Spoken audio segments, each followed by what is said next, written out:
In a rematch of the thriller from the season's fifth week, the Dallas Cowboys and the Los Angeles Rams collided in Texas Stadium last Sunday for the right to advance to the NFC Championship.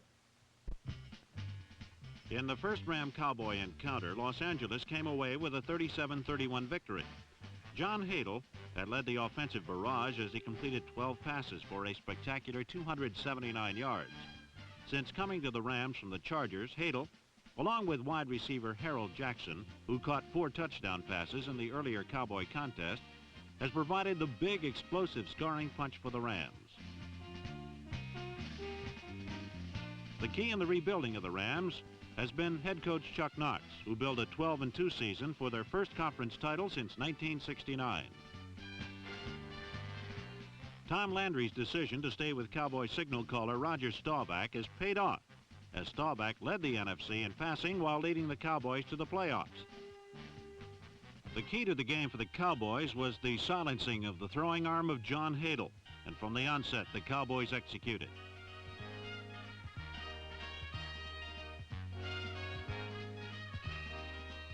Number 55, Leroy Jordan, grabbed the pass in front of Ram tight end Bob Klein.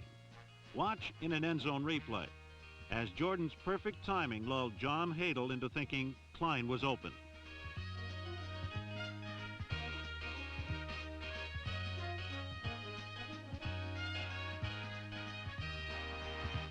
Staubach used number 35, Calvin Hill, to move this one for 15 yards. 2 plays later, Hill gave Dallas the lead.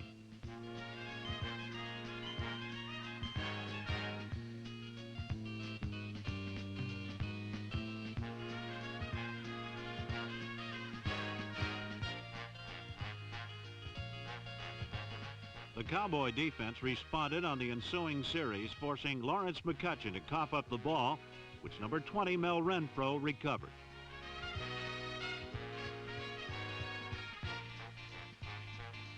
On 2 key third down situations, Staubach used timely scrambles to net big first downs while moving the Cowboys to the Ram 4-yard line.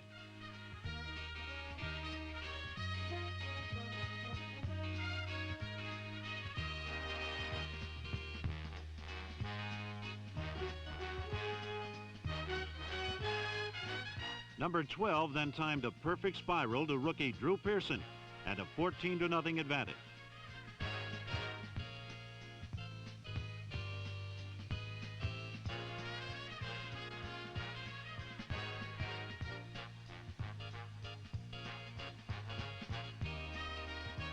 The Rams couldn't convert on a Calvin Hill fumble, which brought them excellent field position, missing their second field goal attempt.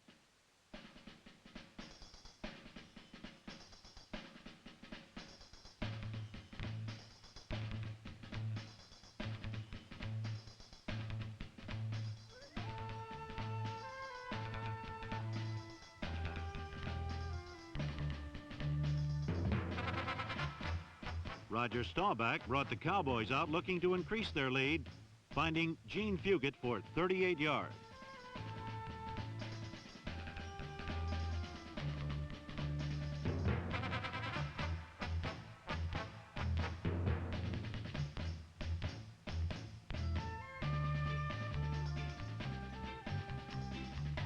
The Ram defense rose to stop the Cowboy threat as Staubach was forced out of the pocket and then dropped by number 85, Jack Youngblood. Dallas came away with only a field goal and a 17-0 lead.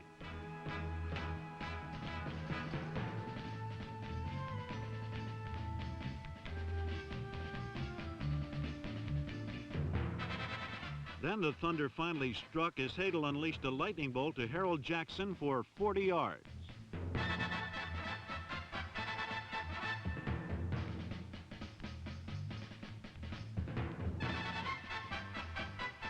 The Rams managed a field goal but got a break when on the next series Dave Elmendorf nabbed a deflected Staubach pass.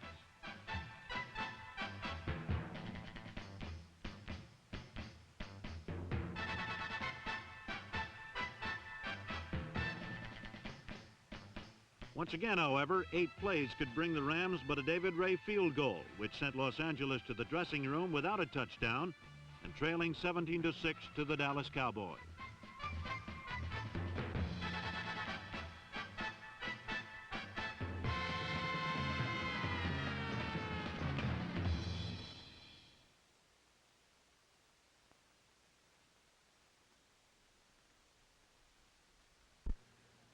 Realizing that any slip-up against the explosive Los Angeles offensive unit could cost them a shot at the NFC title, the Dallas Cowboys set out in the second half to defend their 11-point lead.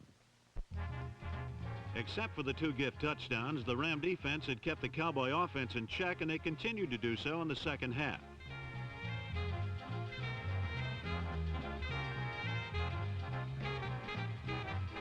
So effective was the Ram defense that Dallas could manage just 2 first downs in the third quarter. But the Cowboys' offensive futility was matched by the Rams, who could not take advantage of 3 excellent field position situations. The first was set up on Jim Bertelson's 30-yard punt return.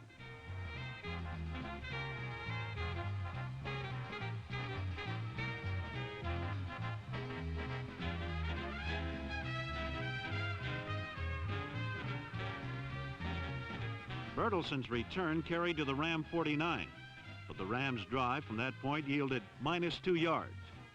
Later in the quarter, the Ram defense again set up the offense when Staubach got good protection and thought he had Pearson open, but middle linebacker Jack Reynolds intervened at the last moment.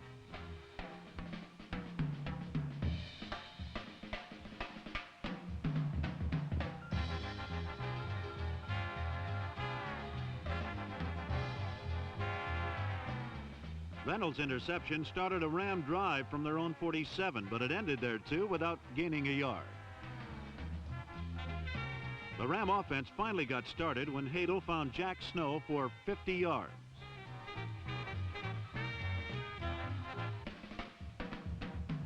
Snow's catch set up a field goal try, but for the 3rd time, David Ray missed a makeable field goal.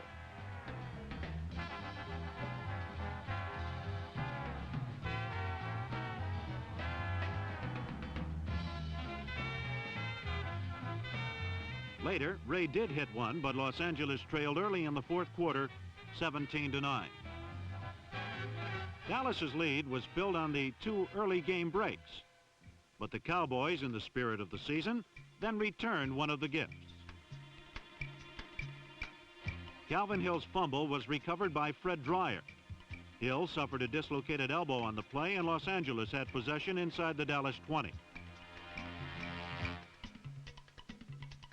2 plays after Hill's fumble, Tony Baker battled in, and thanks to the NFC's best defense, the Rams were back in the game.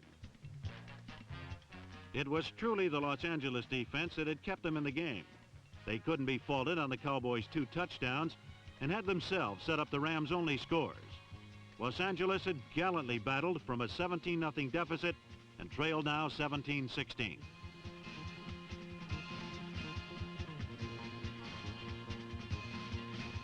But Staubach quickly scuttled the comeback when he hung tough in the pocket and hit Pearson with a perfect pass between Steve Priest and Eddie McMillan.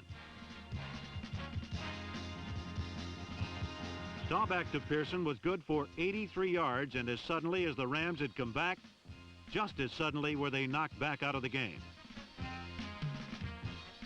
Drew Pearson, a free agent before the season and a 3rd stringer for most of the year, had caught just 2 passes in the game, but both were for scores.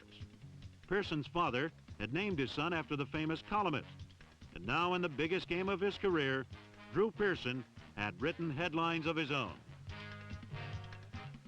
Calvin Hill, dislocated elbow and all, had run downfield to congratulate Pearson, for all the Cowboys were confident of the Doomsday defense's ability to jam the Ram offense for the remainder of the game.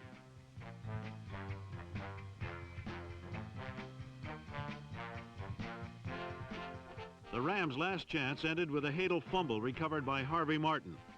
The turnover led to a Tony Fritsch field goal that brought the final score to 27-16 Dallas and extended the Cowboys season for yet another game.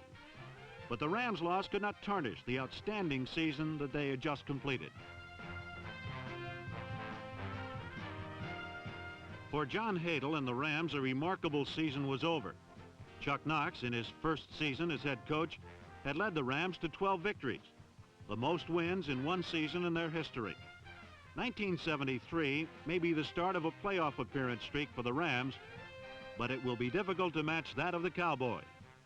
For 8 straight years, the Cowboys have made it into postseason play.